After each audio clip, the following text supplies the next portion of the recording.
Bendito sea el Dios y Padre de nuestro Señor Jesucristo, que nos permite podernos encontrar en esta tarde dentro de esta propuesta que ayuda, como tantas, en la vida de nuestras comunidades cristianas, en la vida de esta parroquia, a poder cultivar nuestra condición de discípulos y misioneros en este camino hacia la Pascua. ¿Por qué hoy un jubileo de la misericordia? Podríamos presentar dentro de la larga historia de los jubileos en la Iglesia. El antiguo pueblo de Dios, o el primer pueblo de Dios, si queréis, el primer pueblo elegido, tenía la costumbre, porque así lo había recibido del Señor, de celebrar cada 7 años un año sabático y cada 7 semanas de año, 7 por 7, 49, más 1, 50, un jubileo. Es decir, un año en el que de nuevo volvía a caerse en la cuenta de cuál es el fundamento y el horizonte de todo. Dios es nuestro Padre, somos una familia de hermanos y nos ha regalado la tierra como el hogar común. Es verdad que en la andadura que vamos realizando, las manos a veces se nos cierran, vamos diciendo aquí, allá, haciendo fronteras, poniendo barreras, muros, y la palabra de Dios ya expresa esta sabiduría, ¿no? El deseo de decir cada 7 años un año sabático, un año de descanso de la tierra para dar la oportunidad incluso a los que no tenían tierras de poder entrar y espigar, que diríamos en nuestros pueblos de tierra de campos, una costumbre que buenos labradores también realizaban cuando después de haber realizado la siega dejaban que la gente pudiera acercarse a espigar, a recoger lo que bien que habían los segadores o luego las primeras máquinas habían dejado en el surco o en la linde, ¿no? Pues bien, eso arranca de una vieja historia, ¿no? El Sabbat, la espera del Señor, la llegada de su justicia, de su parusía, de su plenitud. El pueblo de Dios lo hacía celebrando los años sabáticos y los años jubilares. En el año jubilar, haciendo una propuesta de repartir de nuevo las tierras, las casas, las posibilidades. Pensemos que 50 años en la esperanza de vida de hace unos cuantos, muchos siglos, era ya el paso prácticamente de la vida de toda una persona. Progresivamente, el jubileo en el propio pueblo judío fue quedándose en una práctica externa de carácter ritual y perdiendo toda la hondura que en la propuesta inicial tiene. Y en esto podríamos decir, llega Jesús. Y Jesús establece un jubileo, un año de gracia de manera permanente, ¿no? Os anuncio el año de gracia del Señor. Los pecados son perdonados. Os anuncio un año de gracia que además va a quedar sellado con su muerte en la cruz. Definitivamente, en el sacrificio único y eterno, aquel que en la Eucaristía hacemos presente para nuestro bien, y que en el triduo pascual tratamos de refrescar, de revivir, de adentrarnos en su significado más profundo y más ancho, de nuevo caemos en la cuenta de que por la sangre gloriosa de nuestro Señor Jesucristo los pecados quedan perdonados y la muerte es vencida. ¡Qué jubileo! ¡Qué año de gracia! Yobel, júbilo, Yobel viene de la expresión de las trompetas que los judíos tenían precisamente para decir ha llegado la salvación, y en la espera de que suenen definitivamente las trompetas diciendo llega el Hijo de Dios a realizar definitivamente su justicia y la plenitud de la verdad, de la belleza y del bien para todos y para siempre. El jubileo ha quedado decretado y podemos entrar en él. La Eucaristía, los sacramentos de la Iglesia, la vida de la comunidad cristiana, el amor que se comparte y se ofrece, son expresiones, rasgos del jubileo eterno decretado por nuestro Señor Jesucristo. Pero ya nos conocemos, ya sabemos de nuestra fragilidad, ya sabemos lo olvidadizos que somos y hasta qué punto nuestro corazón tiene riesgos de endurecerse. Por lo cual precisamos, y así lo sabe la Iglesia en su sabiduría, de tiempos fuertes como la Cuaresma que llega cada año. Precisamos en la propia vida ordinaria de la vida de la Iglesia el recuerdo que se nos hace y la propuesta que se nos hace de hacer un corte cada día para ponernos en la presencia del Señor y convocarnos semanalmente a celebrar su Pascua y cada viernes recordar que precisamos penitencia, es decir, conversión. En el propio caminar de la vida de la Iglesia y después de una de las grandes crisis que vive la Iglesia en los comienzos del segundo milenio, a un papa de la época, ya avanzando el segundo milenio, en el siglo XIV, se le ocurre que puede ser una cosa buena convocar un jubileo. Pensando, bueno, pues en ese fetichismo de las fechas, podríamos decir, ¿no? En la importancia que damos nosotros, los hombres y mujeres de todos los tiempos, a decir celebrar 25 años, o 10 años, o 50 años, o 100 años, ¿no? Entonces, con motivo de celebrar un año redondo, un 1350, y en 50 decir se cumple una época singular en el que recordamos el nacimiento del Señor, pues vamos a hacer un jubileo. Y así se comienza a hacer cada 50 años, en la propuesta de la vida de la Iglesia, también un jubileo, normalmente con una peregrinación a Roma. Es verdad que hay otros jubileos, la peregrinación a Jerusalén, qué decir nosotros de la peregrinación a Compostela, también jugando con el tiempo, cuando la fiesta de Santiago cae en domingo, entonces año jubilar compostelano, peregrinaciones a Compostela, pero nosotros en este jubileo, es el jubileo del Señor, y en la Iglesia ha habido jubileos ordinarios en los años 50, 100, y luego jubileos extraordinarios, ¿no?, que de los papas han decidido convocar. Por ejemplo, cuando se cumplió, pensando ahora no en el año 0, sino en el año 33, en el año de la muerte de Cristo, en el año 83, Juan Pablo II convocó un año jubilar extraordinario de la redención pensando en los años de la muerte de Cristo.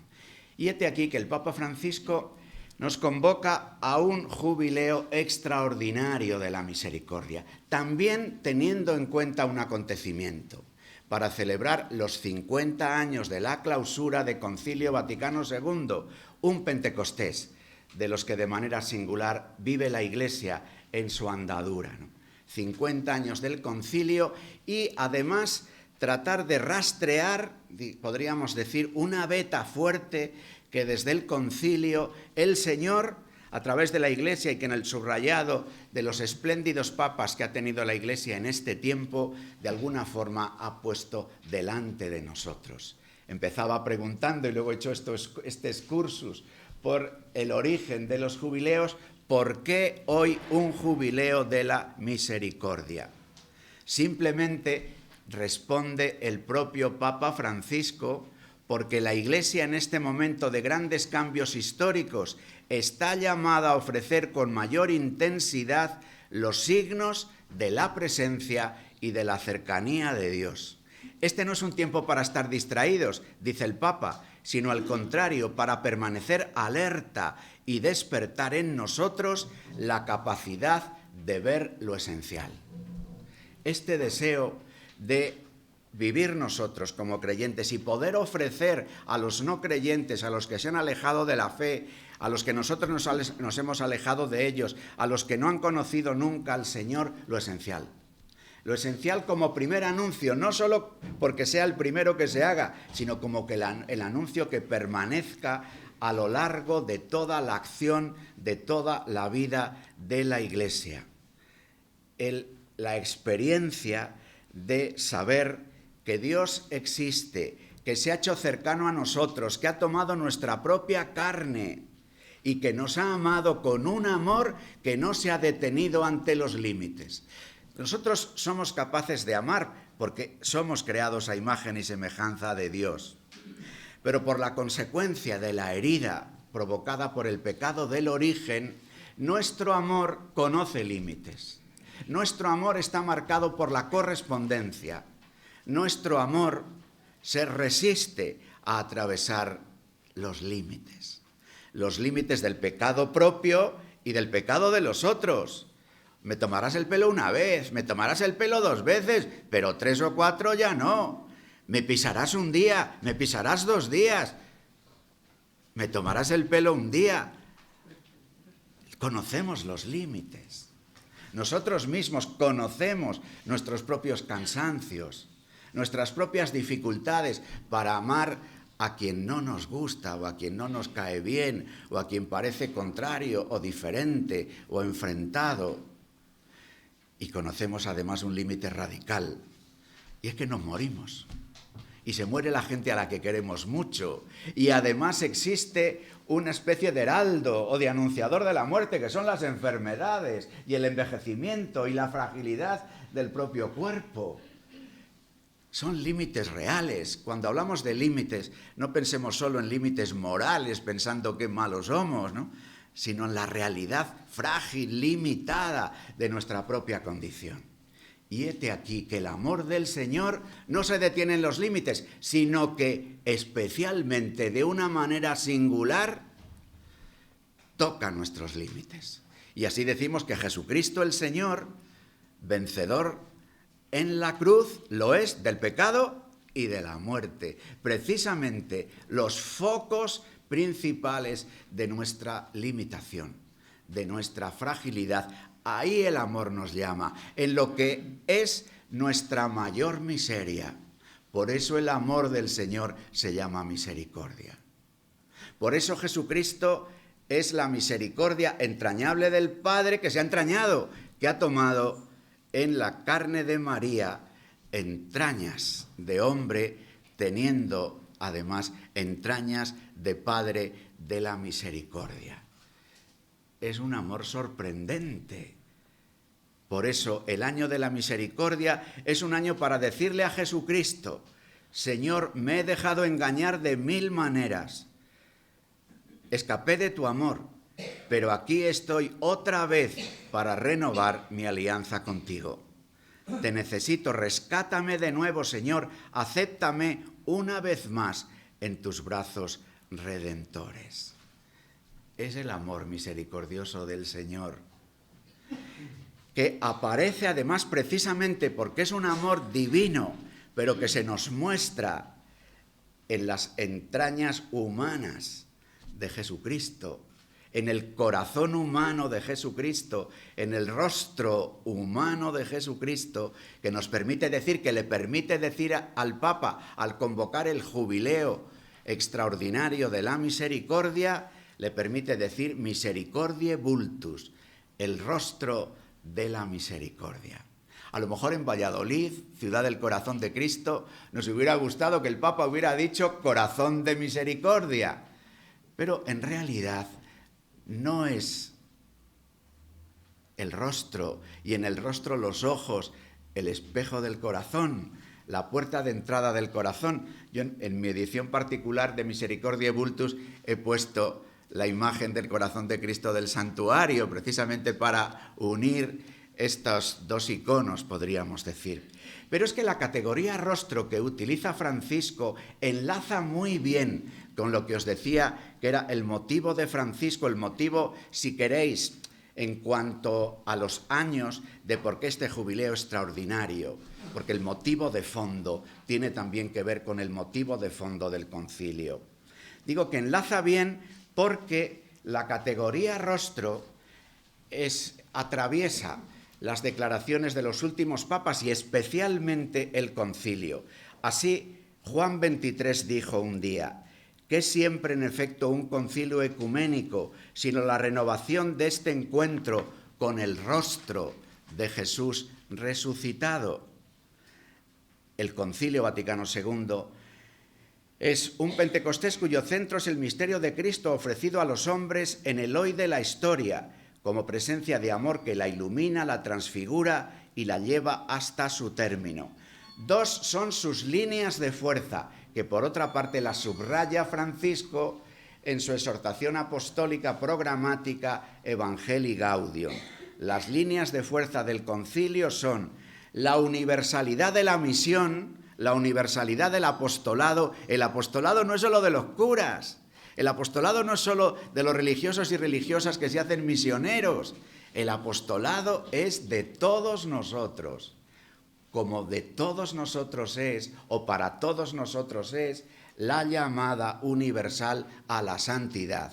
Santidad y misión, santidad y apostolado son las dos líneas de fuerza que están en el concilio, que atraviesan los pontificados de Pablo VI, de Juan Pablo I en sus semanas, de Juan Pablo II, santo de la Iglesia, y ahora de el Papa Francisco, después del pontificado de Benedicto XVI, que también pone Deus Caritas es, el amor de Dios, en el centro de la vida y de la misión de la Iglesia.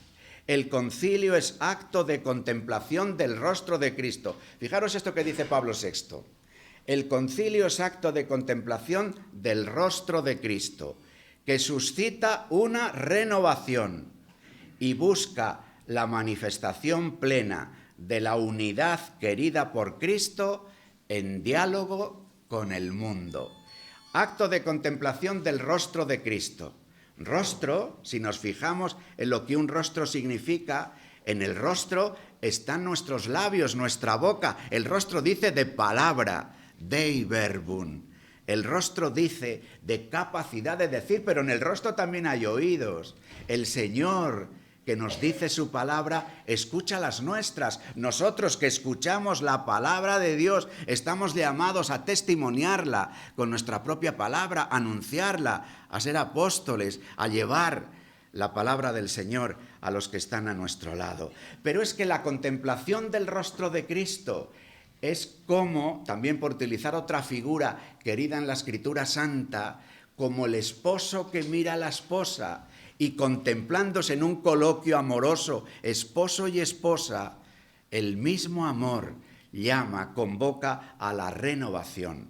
Una contemplación del rostro de Cristo que suscita una renovación. Si nos miramos en sus ojos, si nos miramos en la palabra que escuchamos de Él, si ponemos en sus oídos lo que nos pesa, si a través de sus ojos podemos también entrever el latido de su corazón misericordioso, ¿cómo no sentir la llamada a la renovación? Pero antes de la llamada, ¿cómo no sentir la mirada misericordiosa, la mirada de Dios que es amor, que nos convoca, que nos cita a la renovación, a la conversión, y busca la manifestación plena de la unidad querida por Cristo. Toda la fuerza del concilio y lo que tiene que ver con la comunión primero entre nosotros de todos los carismas unidos en torno a la mesa de la Eucaristía, Sacrosanctum Concilium, documento sobre la liturgia, de todo lo que significa la Iglesia como misterio de comunión, Lumen Gentium, en diálogo con el mundo, Gaudium et Spes. El concilio es acto de contemplación del rostro de Cristo que suscita una renovación y busca la manifestación plena de la unidad querida por Cristo en diálogo con el mundo. Cristo nos revela el rostro del Padre, pero la Iglesia es rostro de Cristo para los demás. El rostro de Cristo además es el rostro del hombre. Como Él es, así somos nosotros en el mundo. Escribe Gaudium et Spes número 22. En realidad el misterio del hombre solo se esclarece en el misterio del Verbo encarnado. El que es imagen de Dios invisible es también el hombre perfecto que ha devuelto a la descendencia de Adán la semejanza divina. En Jesucristo se nos manifiesta plenamente el rostro de Dios como el rostro del hombre. El rostro es también el corazón, que es interioridad. El rostro desvela el corazón. La revelación del otro, de las personas con quienes cruzamos en la vida, se produce a través del rostro. Miramos a alguien y su propio rostro, sus ojos, su mirada, nos dice, ¿qué le pasará a este hoy? ¿No? ¿Qué ojos tan tristes? ¿Qué decaído parece? O a veces el tono de voz o el despiste en la escucha.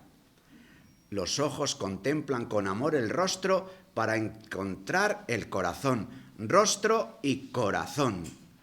El mirar de Dios es amar.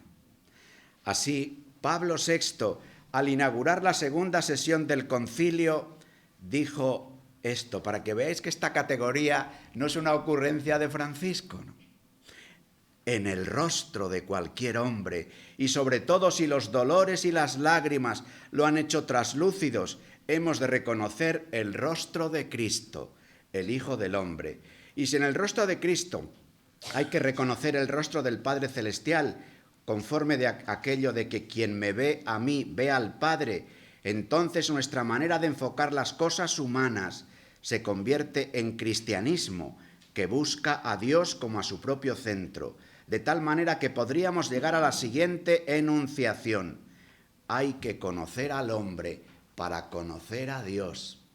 Hay que conocer a Dios revelado en Cristo Jesús para conocer quiénes somos. Sigo con Pablo VI. Rostro luminoso de la iglesia sierva, que quiere parecerse al siervo sufriente. Rostro bañado de luz, destinado a comulgar misteriosa y dolorosamente con la miseria y la angustia de los más humildes, los más pobres y los más débiles. Rostro que resplandecía para anunciar proféticamente al mundo, a través de la participación en el servicio de la inmolación en la cruz del Señor, la transfiguración por el rostro del resucitado de todos esos rostros de hombres angustiados por la ignorancia, la miseria, el hambre, el sufrimiento y la muerte. Y los padres conciliares, al final del concilio, lanzan un mensaje a la humanidad.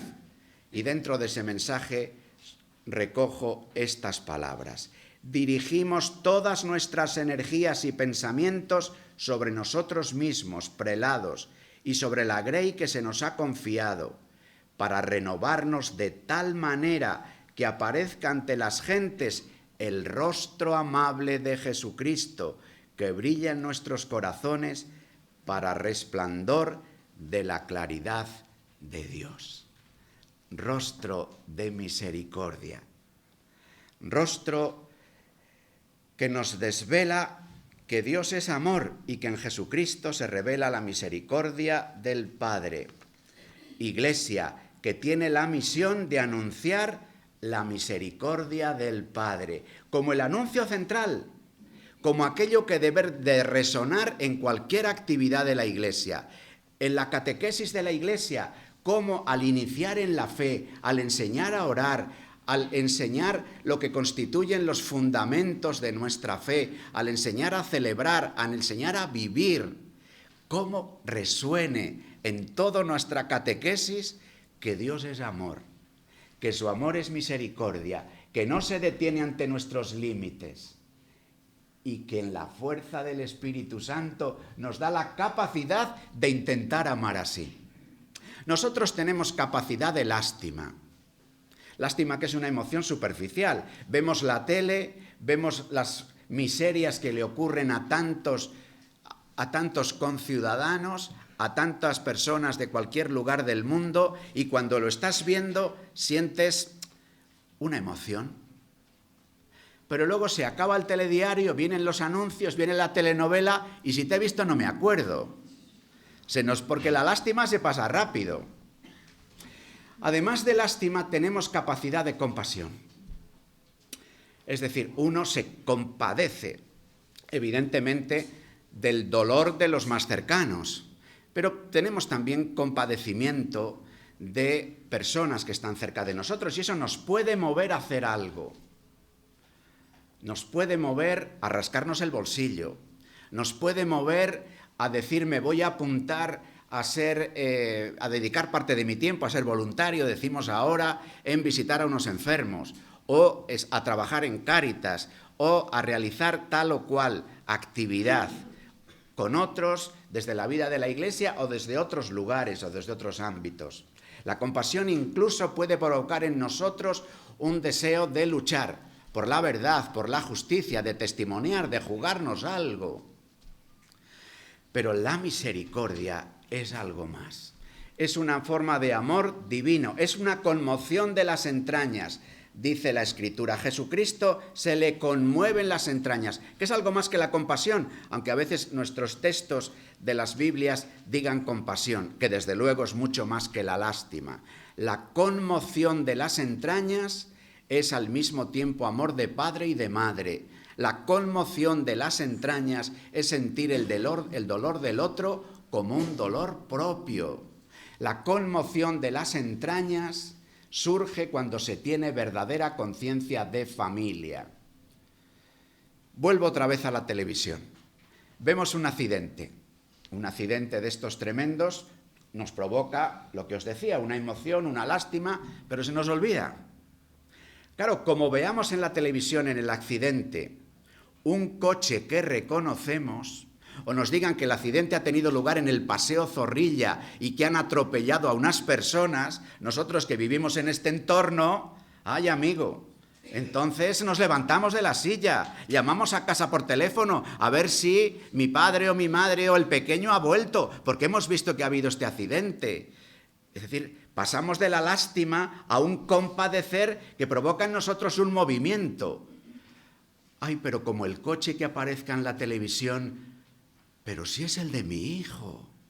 Ay, entonces, un salto, un vuelco, unas lágrimas, un lanzarnos, porque nos ha tocado las entrañas.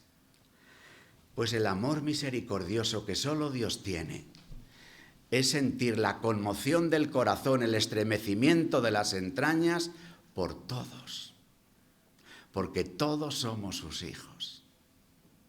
Y hacernos partícipes del amor misericordioso es la experiencia de sentir amor y la llamada a la entrega, al servicio, al sacrificio por todos.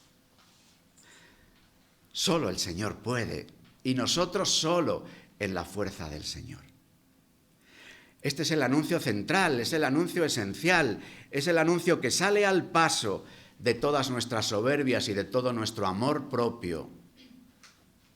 Por eso es un anuncio fundante. Por eso la Iglesia tiene que volver una y otra vez a Él, que es como volver a la Eucaristía, que es como volver a la cruz, que es como volver a este amor tan sorprendente del Hijo de Dios que tomando nuestra propia carne la ofrece para nuestro bien. Esta es la misión de la Iglesia, este es el anuncio central. Es verdad que la Iglesia, desde este anuncio central del amor misericordioso, construye una propuesta moral, que es moral personal, que es moral social. Es verdad que la Iglesia, desde este anuncio central, gozoso, construye una propuesta de vida, una organización comunitaria, una vida de la Iglesia. Hoy, muchas de nuestras discusiones, nuestros diálogos en nuestras familias, con vecinos o de las tertulias que escuchamos o vemos y que tienen que ver con asuntos de la Iglesia, muchas veces hablamos, compartimos, a veces discutimos, nos irritamos por asuntos morales, que son importantes, ojo, pero que no convierten. Lo que convierte es el amor del Señor, es lo fundante, el fundamento, la experiencia de la misericordia, desde luego desde la cual hace falta luego construir el edificio entero. Pero hoy muchas veces en nuestras propias familias, ante la dificultad de la transmisión de la fe, ante abuelos y padres que ven que nietos e hijos se alejan de la vida de la Iglesia y discutimos a veces sobre temas de actualidad, sobre cómo deberían de ser las cosas desde la propuesta moral de la Iglesia. El Papa Francisco, en realidad, siguiendo toda esta corriente que el Señor inspira con Concilio Vaticano II, dice: ayudad a comprender, a experimentar lo esencial. Desde luego, desde ahí construimos el edificio entero, porque la misericordia del Señor, que es amor de padre y de madre, es fidelidad y ternura. Porque la misericordia del Señor, que es un amor que perdona, perdona en la verdad, no perdona haciendo trampas, no perdona pasando la mano por el lomo diciendo aquí no ha pasado nada, sino que perdona en la verdad. Pero claro, solo el amor misericordioso del Señor es capaz de reunir en un mismo acto de amor verdad, justicia y perdón. A nosotros esto nos cuesta mucho, es más, a veces nos resulta imposible.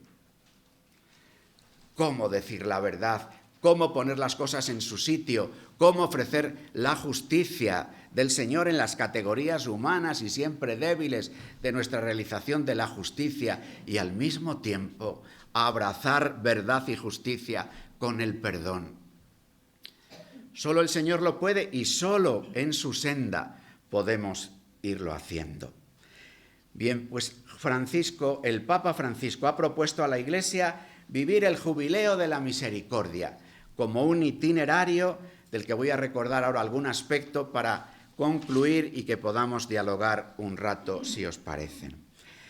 El Jubileo de la Misericordia que nos ha propuesto el Papa Francisco para todo este año, que comenzó en un día importante, en el Día de la Inmaculada. El 8 de diciembre pasado comienza el Jubileo de la Misericordia, porque si el amor del Señor no se detiene ante el pecado, si el amor del Señor perdona los pecados y nos recrea y nos regenera, la Inmaculada es aquella en la que se anticipa la victoria de Jesucristo sobre el pecado. Por eso es Inmaculada Concepción. Como se anticipa su victoria sobre la muerte, por eso es asunta a los cielos. Y en María, una de nuestra raza, una de nosotros, el Señor ha realizado ya de manera plena lo que quiere realizar con nosotros a medida que vayamos reproduciendo las palabras de María. Aquí estoy, Señor, báñame con tu misericordia. Aquí estoy, que se haga en mí según tu palabra. Aquí está la esclava, el esclavo del Señor. Pues bien, ese día empezó en Roma. En realidad, el Santo Padre había inaugurado el Año Santo de la Misericordia en Bangui, en la República Centroafricana, una semana antes que en Roma, en un lugar atravesado por las consecuencias del pecado, en un lugar atravesado por la miseria. Miseria de falta de comida, miseria de guerras, miseria de enfrentamientos y carencias de todo tipo, y al mismo tiempo de explotación de las riquezas de aquel país por el tinglado económico en el que vivimos, haciendo posible que lo mismo nosotros tengamos un nivel de vida y podamos sacar incluso un teléfono del bolsillo que para que pueda funcionar tiene, entre otras cosas, una materia prima que se llama coltán, que está extraído, entre otros sitios también, de aquel país, ¿no? Al mismo tiempo que en aquellos países se mueren de hambre y de guerra, de miseria y de injusticia, sus materias primas son extraídas y en otros lugares las disfrutamos. Es una injusticia tremenda que pide de nosotros salir, como nos dice el Papa Francisco, de la indiferencia y acordarnos de todos aquellos que son descartados o desechados cerca o lejos de nosotros. Pues bien, el Papa inaugura, podríamos decir, en Bangui el año jubilar de la misericordia, de manera solemne para toda la Iglesia Católica en Roma, y al domingo siguiente, día 13 de diciembre, se inaugura el año jubilar en todas las diócesis del mundo. También lo fue en nuestra iglesia de Valladolid. Y con la inauguración del Año Santo aparecen dos categorías muy importantes de los años jubilares, que son peregrinación y puerta. Empecemos por la segunda, puerta. La puerta de la misericordia, decimos puerta de la misericordia, hay un templo jubilar, en la mayoría de las diócesis del mundo el templo jubilar es la catedral. En Valladolid, el obispo, por lo que os decía al principio, de Ciudad del Corazón de Jesús, de ser el corazón de Jesús como el icono viviente de la misericordia, pues es la Basílica Santuario de la Gran Promesa del Corazón de Cristo en Valladolid, el lugar donde está establecida la puerta de la misericordia. Entonces, puerta para entrar, pero puerta también para salir. Puerta para entrar y puerta para salir. Para entrar como discípulos, para salir como misioneros. Para entrar a acoger la misericordia del Señor, para salir a realizar las obras de misericordia. Hasta tal punto se quiere subrayar, el Papa Francisco quiere subrayar lo de la salida, que en su diócesis de Roma ha hecho también como lugar jubilar una sede de Cáritas. Y ha subrayado el día que abrió la sede de Cáritas, esta puerta la abro desde dentro hacia afuera, porque es para salir. porque es para hacer las obras de misericordia, aunque hecho en un lugar donde en Roma se hacía. Por eso también en nuestra diócesis el obispo Ricardo abrió una puerta de misericordia, una puerta de caridad, precisamente en un centro de Cáritas, en el barrio de Las Delicias, en la parroquia de La Milagrosa, donde hay un comedor donde se ofrecen comidas los domingos y días de fiesta, y un centro de día, un centro de higiene, que funciona por las mañanas 3 días a la semana en ese lugar, ¿no?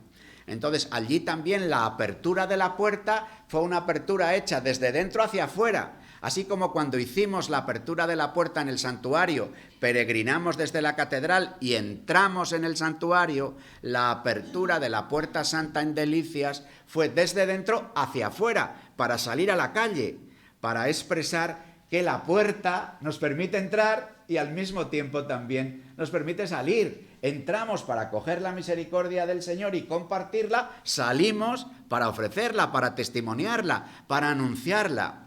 Pero hay otra categoría de puerta, y es el Señor mismo dice: yo soy la puerta. Quien entre por mí se salvará y podrá entrar y salir y encontrará pastos. El Señor es la puerta. Y si nos ponemos a la escucha del Señor, nos va a decir algo sorprendente a través del autor del libro de Apocalipsis. Mira que estoy a la puerta de tu corazón y llamo. Si me abres, entraré y cenaré contigo. Con lo cual, la puerta es un coloquio de corazón a corazón. La puerta es Él, porque es la puerta para entrar al hermano difícil. La puerta es Él, porque es la puerta por donde podemos recibir misericordia y poder desde Él ofrecer misericordia. Pero también quiere Él entrar en nuestro corazón. También nuestro corazón se transforma en puerta. Y desde ahí el Papa Francisco, cuando escribe al Monseñor de Roma, encargado de los jubileos, de este jubileo en concreto, que es el que preside el Pontificio Consejo para la Nueva Evangelización, le dice algo que en la historia de los jubileos nos sorprende. Amigos que estáis en las cárceles, la puerta de vuestra celda es para vosotros la puerta jubilar. Si al entrar o salir de vuestra celda eleváis vuestra oración a Dios, sabéis que Dios os ama, estando ahí, habiendo hecho lo que hayáis hecho, que Dios quiere perdonaros, que Dios quiere concederos además fuerza y poder para poder regenerar vuestras vidas.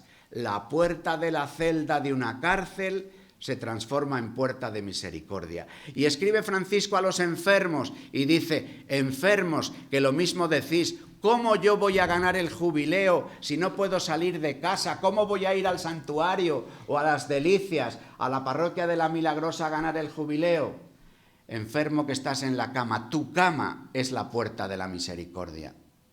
Si los dolores que sientes, si la impotencia, si a veces la desesperación, la vives sabiendo que la cruz de Cristo te acompaña, que el amor misericordioso del Señor puede estar cerca de ti, tu cama o tu silla de ruedas puede transformarse. La Iglesia quiere que sea tu puerta, el lugar donde te puedas encontrar con el Señor, el lugar donde puedas ganar lo que el jubileo significa de gran perdón, de indulgencia que atraviesa todos los pecados de todos los tiempos, de todos los momentos de nuestra vida. Puerta, puerta para entrar, puerta para salir. Puerta de misericordia, puerta de la caridad. Santuario, parroquia de La Milagrosa, centro de Cáritas. Corazón de Cristo, verdadera puerta para entrar en las entrañas de misericordia del buen Dios. Puerta de nuestro corazón, para abrirla también, para que el Señor entre. Puertas de nuestras circunstancias vitales. Cama de hospital o de enfermedad, silla de ruedas. Cárcel de los que están en las cárceles y a veces otras cárceles que podemos vivir sin estar en un establecimiento penitenciario. Y peregrinación. Al hablar de peregrinación, el Papa nos plantea como 3 lugares de peregrinación. Primer lugar, ya he hecho referencia a él, los templos. Los templos o los lugares de obras de misericordia. Lugar de peregrinación, los templos. Segundo, el templo para encontrarnos con el Señor. Es decir, cuando decimos los templos es la peregrinación a encontrarme con el Señor. Encontrarme con el Señor en la Eucaristía, encontrarme con el Señor en el sacramento del perdón, tan subrayado, especialmente en este año de la misericordia, encontrarme con el Señor en la escucha de la palabra. Esa es una peregrinación. Otra peregrinación hacia el otro. Y con la forma de ser del Papa Francisco, plantea en algunas de estas intervenciones que tiene y comentarios al hilo del año de la misericordia, nos propone una peregrinación singular, que vayamos a ver a alguien con quien tengamos algún problema. Que vayamos a ver a alguien a quien tengamos que perdonar o que tendría que perdonarnos. Una peregrinación al amigo difícil. Una peregrinación. Lo mismo tenemos que estar casi todo el año peregrinando al Señor para que nos dé fuerza, a ver si damos un paso hacia el amigo difícil, aunque no hagamos la peregrinación entera. Y la otra peregrinación que el Señor plantea es a los que son, podríamos decir, los sujetos que expresan el contenido de las obras de misericordia. Si el Papa Francisco nos plantea dar de comer al hambriento, dar de beber al sediento, dar posada al peregrino, vestir al desnudo, visitar al cautivo, enseñar al que no sabe, enterrar a los muertos. Bueno, las obras de misericordia, ¿verdad que las recordáis? Las 7 espirituales y las 7 corporales, o las 7 corporales y las 7 espirituales. Esa sería la tercera peregrinación. La peregrinación a aquella persona que necesita de la misericordia. Bien lo hagamos individualmente o bien, como la Iglesia hace, de manera organizada. Estamos viviendo la campaña de Manos Unidas, la forma organizada que tiene la Iglesia de dar de comer al hambriento. Vemos las diversas participaciones en las obras o tareas de Cáritas, la forma organizada que la Iglesia tiene de practicar obras de misericordia, grupos de pastoral de la salud, la forma organizada que la Iglesia tiene de visitar y cuidar a los enfermos. Pastoral penitenciaria, la forma organizada que la Iglesia tiene de visitar a los que están presos. ¿Veis?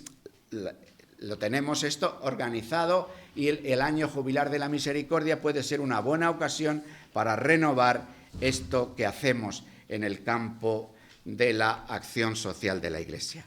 Peregrinación al Señor, peregrinación al hermano difícil, peregrinación a los pobres, en los que el Señor se hace presente y juzga la historia y nos permite un coloquio de misericordia.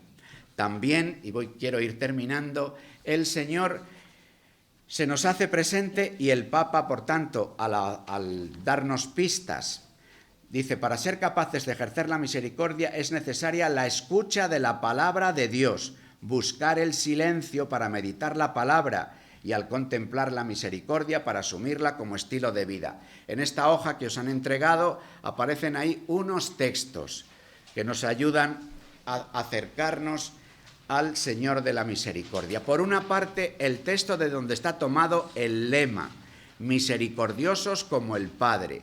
Sed misericordiosos como vuestro Padre es misericordioso. Está tomado del Evangelio según San Lucas, capítulo 6, 35. Lo que dice aquí Lucas, sed misericordiosos, es un paralelo de lo que dice el evangelista Mateo al final del capítulo 5. Cuando en el capítulo 5, después de las bienaventuranzas, nos dice, habéis oído que se dijo, ojo por ojo y diente por diente, pero yo os digo, no hagáis frente al que os agravia, todo esto. Y al final termina diciendo, sed perfectos como vuestro Padre es perfecto. Bueno, pues la perfección del Padre es la misericordia. En el Evangelio de Lucas, el sed perfectos de Mateo es sed misericordiosos como vuestro Padre es misericordioso. Yo soy la puerta, yo soy el buen pastor, yo soy el samaritano. El Papa Francisco, al presentarnos al Señor de la misericordia, quiere ofrecernos como una síntesis del buen pastor y del buen samaritano. El buen samaritano, ya nos conocemos bien la parábola, la tenéis ahí escrita, ¿no? Se encuentra con un pobre que está tirado en el camino. Se encuentra con él. El buen pastor sale a la búsqueda de quien está perdido. Como que el Papa, al fijar estas dos imágenes tan representativas de Jesús, yo soy el buen pastor, yo soy el samaritano, como que quiere que tengamos en cuenta estas dos actitudes. Una actitud, en la vida ordinaria nos encontramos con personas. En la vida ordinaria tendremos la ocasión de ser buenos samaritanos. Pero además el buen pastor sale, el buen pastor da la vida, el buen pastor a quien la oveja perdida la carga en los hombros. Fijaros en el logo que ha hecho el padre Rubnik, este artista que ahora está tan de moda. Aquí en Valladolid tenemos una obra suya en el Benito Menni. En Madrid está la Catedral de la Almudena, la sacristía y otras zonas que están decoradas por este padre que es muy experto en mosaicos. Bueno, pues ha hecho el logo. Fijaros en el logo, porque si vemos los rostros, vemos que en el rostro de quien es el buen pastor y en el rostro de quien es la oveja perdida que es un hombre, una mujer, comparten el mismo ojo. Comparten el mismo ojo. ¿Qué quiere decir esto? Cristo ve con el ojo de Adán y éste lo hace con el ojo de Cristo. Así cada hombre descubre en Cristo, nuevo Adán, la propia humanidad y el futuro que lo espera, contemplando en su mirada el amor del Padre. El buen pastor, el buen samaritano. ¿Quién de vosotros que tiene 100 ovejas y pierde una de ellas no deja las 99 en el desierto y va tras la descarriada hasta que la encuentra y cuando la encuentra se la carga sobre los hombros? ¿Veis esta imagen que tenemos ahí con estos textos que nos invitan a escuchar la palabra? El tiempo de Cuaresma es un tiempo singular para vivir las propuestas que el año de la misericordia nos hacen, con la oración, con el ayuno, con la limosna. Los próximos días 4 o 5, el Papa Francisco, ya por tercer año, pero este año enmarcado en el año jubilar de la misericordia, convoca las 24 horas para el Señor, que comienzan el viernes por la tarde del día 4 y todo el día 5.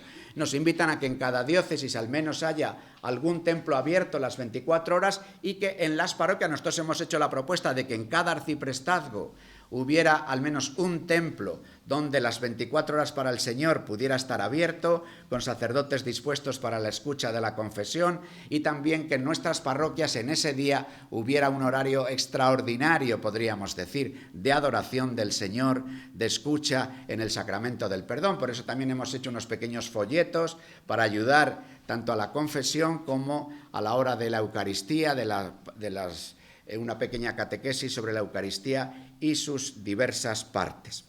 Bien, amigos, alegrémonos, porque solo experimentando la alegría de saber que el Señor nos quiere, nos ama, a pesar de nuestros límites, que nos ama con amor misericordioso, de ahí arranca nuestra condición de misioneros. Por eso está tan enlazada la propuesta del año jubilar de la misericordia con el proyecto reformador y misionero del Papa Francisco. Recordáis que su carta, su exhortación apostólica programática se llama Evangelii Gaudium, la alegría, el gozo del Evangelio. Es esta alegría, la alegría de saber que el Señor da la vida por nosotros, que el Señor nos ama con amor misericordioso, y esta alegría es la que nos lanza a comunicarlo a los demás. Por eso hay una perfecta unidad entre el año de la misericordia, la contemplación del rostro de la misericordia y la salida misionera. Y sabiendo que entre medias de experimentar el amor del Señor y la salida está nuestra conversión. La conversión personal y la comunitaria, la conversión de los corazones y lo que el Papa Francisco llama la conversión pastoral, porque seguramente tengamos también que cambiar muchas de nuestras formas de hacer para estar lo más disponibles para el anuncio del Evangelio, para experimentar lo esencial del Evangelio, el amor misericordioso del Padre manifestado en Cristo Jesús, Señor nuestro, y al mismo tiempo para desear comunicar este amor con palabras y con obras. Por eso las obras de misericordia. Concluimos, si os parece, rezando juntos la oración del Papa para el año de la misericordia, y luego, como nos decía el Padre Javier al principio, dejamos 2 o 3 minutos para los que queráis marcharos, y abrimos luego un momento para un coloquio. Pero antes rezamos juntos. Señor Jesucristo, tú nos has enseñado a ser misericordiosos como el Padre del cielo, y nos has dicho que quien te ve, lo ve también a él. Muéstranos tu rostro y obtendremos la salvación. Tu mirada llena de amor liberó a Zaqueo y a Mateo de la esclavitud del dinero, a la adúltera y a la Magdalena de buscar la felicidad solamente en una criatura. Hizo llorar a Pedro luego de la traición y aseguró el paraíso al ladrón arrepentido. Haz que cada uno de nosotros escuche como propia la palabra que dijiste a la samaritana: si conocieras el don de Dios. Tú eres el rostro visible del Padre invisible, del Dios que manifiesta su omnipotencia, sobre todo con el perdón y la misericordia. Haz que en el mundo la Iglesia sea el rostro visible de ti, su Señor resucitado y glorioso. Tú has querido que también tus ministros fueran revestidos de debilidad, para que sientan sincera compasión por los que se encuentran en la ignorancia o en el error. Haz que quien se acerque a uno de ellos se sienta esperado, amado y perdonado por Dios. Manda tu Espíritu y conságranos a todos con su unción, para que el jubileo de la misericordia sea un año de gracia del Señor, y tu Iglesia pueda, con renovado entusiasmo, llevar la buena nueva a los pobres, proclamar la libertad a los prisioneros y oprimidos, y restituir la vista a los ciegos. Te lo pedimos por intercesión de María, Madre de la Misericordia, a ti que vives y reinas con el Padre y el Espíritu Santo, por los siglos de los siglos. Amén.